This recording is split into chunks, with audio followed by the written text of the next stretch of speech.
Battlefield 101. On this episode we're going to feature a couple of the defensive perks available to the tank driver, starting off with Active Protection, which for my money is the go-to defensive perk for anybody who's aspiring to driving tanks. Now, as you can see, my tank is flashing a luminous green, which basically means Active Protection has been activated by pressing down on the D-pad. And as you can see, I received 0 damage from that enemy tank. Now it's gone into a red strobing effect, which basically means Active Protection is in recharge. You can see there on the left side of the screen, when I go into first person mode, a countdown clock which is counting down until Active Protection is available to me again. Now what this means in practical terms is that any enemy encounter that you engage in, whether it be another tank, LAV or even an engineer firing rockets, you get a free pass on one shot. The cooldown period is almost 30 seconds long, so don't expect to get use out of it any more than once per engagement. Most fights will be over within 30 seconds one way or another. You may find that it will block 2 shots within a split-second time window if the tank driver that you engage is abusing the staff shell glitch, which I'll illustrate in another episode, whereby they fire a staff shell and the main cannon within a split second of each other. The Active Protection might just work within that small time window where the Active Protection doesn't go into cooldown. And remember, you must activate Active Protection for yourself. It's not a perk that works autonomously with the driver in the background. It's something that you're going to have to activate at a sensible moment when you get into an engagement by pressing down on the D-pad. Now we're going to have a look at Reactive Armour and its use in Battlefield 4. For those of you who are Battlefield 3 veterans, you may recall the usefulness of Reactive Armour if you spend any time in tanks at all. Reactive Armour was some extra plating that was attached to the side panels of your tank, which absorbed the impact from an enemy rocket or shell in this case. As you can see, I received 0 damage from that shot, and now I turn to my other side, and again Reactive Armour has absorbed the impact because it protects the side panels, and it's only now once it's been blasted off that I actually receive any damage. So what Reactive Armour did essentially in Battlefield 3, it allowed yourself to absorb 2 free shots provided you were sensible enough to maneuver your tank in order to absorb that impact. And by repairing the side panels of the tank as well as bringing the tank's health back to 100%, it also reapplied Reactive Armour, which made it the go-to defensive perk to have as a driver. It meant that a good driver would always use their positional sense and awareness to make sure that the tank was always protected and could absorb impact, stayed healthy, stayed mobile and stayed alive. But this is a new era and we're into Battlefield 4. Now anybody who was a tank driver in Battlefield 3 and unlocked Reactive Armour is naturally going to select Reactive Armour as an upgrade in Battlefield 4, considering just how useful a tool it was for any tank drivers in Battlefield 3. So we decided to run a series of tests to see just how good Reactive Armour is in Battlefield 4 and if it can compare with how it worked in Battlefield 3. So here we go, we've come across an enemy tank and I've got Reactive Armour applied, as you've seen as I've spawned in. But unfortunately it doesn't absorb the damage. I still receive a critical hit. Now this got us thinking that, well, perhaps maybe Reactive Armour doesn't work against enemy tanks. After all, shells are very powerful ammunition, and maybe it would work against lesser powered ammunition. So here we go, we haven't got Reactive Armour applied and I'm now being fired at by a standard RPG. So now we can see it does 30 damage. Now by the self-aiming NBT law, for 21 damage. And now by the wire-guided S-Raw,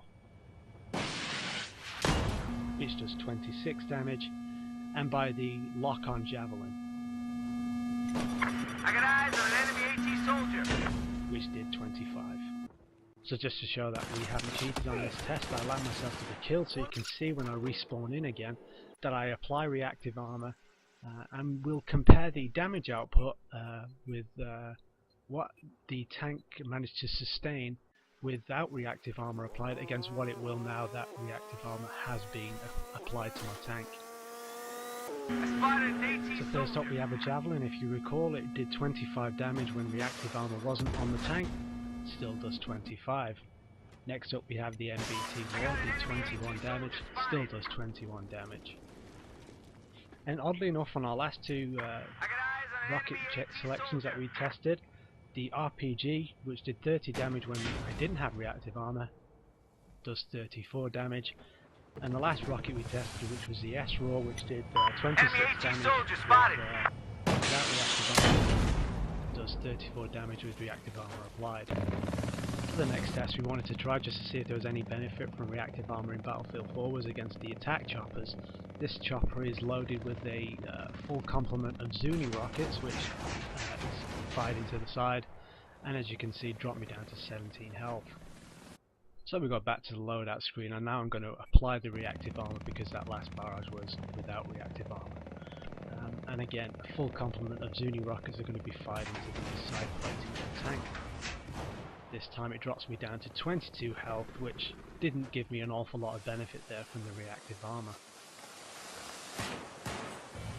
So I think we proved conclusively that reactive armor doesn't work as it did in Battlefield 3. It does not absorb any impact for you. There is a consensus which says that reactive armor in Battlefield 4 raises the threshold of damage you can sustain before your tank becomes immobilized and disabled. So we decided to test out this theory, and I'm allowing the enemy tank there to fire rounds into the side of me just to see if I become critically damaged and immobilized and more vulnerable. This is with reactive armor applied. And as you can see, despite the amount of damage I'm taking, the tank is still mobile. So we're going to go back to deployment, and we're going to change out that reactive armor perk and just see if the tank can still maintain its maneuverability, avoid being immobilized and critically damaged despite not having the reactive armor perk applied on the tank.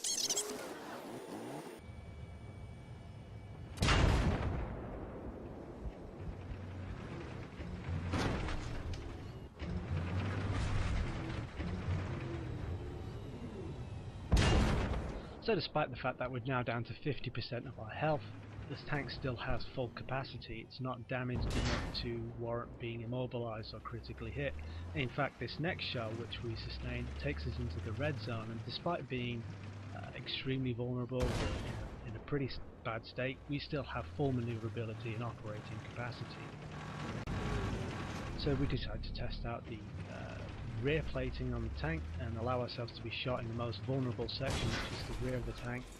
And yes, we are critically hit. Eventually we can see we're unable to maneuver anymore, and as I go into first person view you can see they are a warning: immobilized, critical damage.